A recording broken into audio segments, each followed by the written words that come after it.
I want to talk about that notion of time, which you've mentioned a couple times now, because they're among those that were at COP21 and among a lot of scientists who care about the environment, who study it, there seems to be a real sense of urgency that I'm not sensing from you. And yet you have said a couple of times, we don't really know whether we're going to be able to develop renewable energy technologies and batteries and carbon capture quickly enough. What assumptions are you working on? I mean, you have access to some of the best scientists in the world on this stuff at the Earth Institute.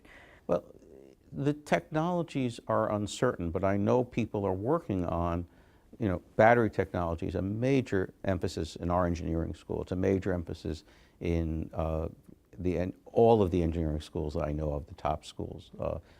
Technion and Cornell are going to start a school up in Roosevelt Island here very soon in the East River, and that's going to be one of the things they're focusing on. So I think you're going to start seeing those things come to market.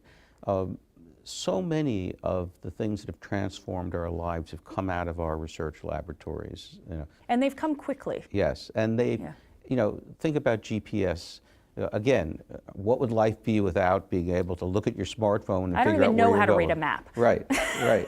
So what is referred to as the diffusion of technology.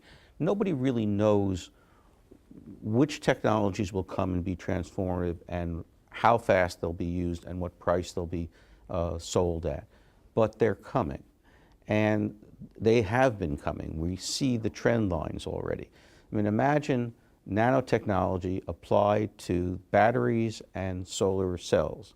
So instead of the solar array being $20,000 on your roof, it's $300 and it's on your window.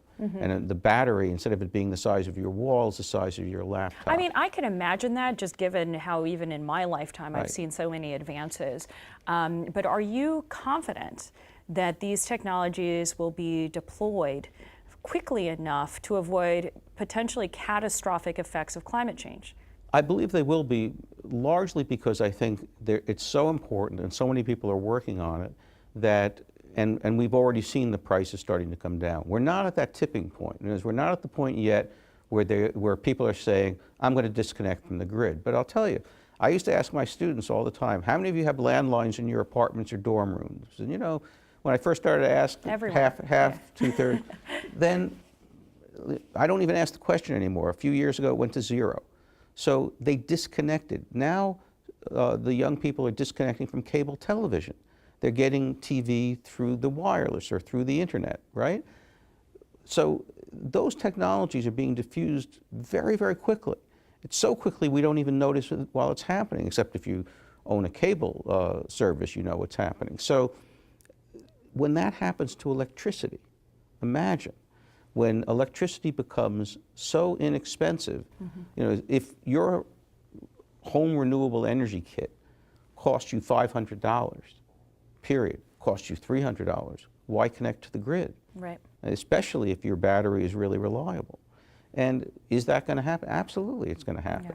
Now, the reason we'll need the grid is big institutions, factories probably won't be able to generate the energy they need, but who knows what that'll be like in 50 years.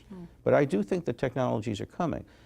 What I'm saying is I don't know what they're going to look like and how fast they're going to come, but I think that I do see these as pretty much on the way.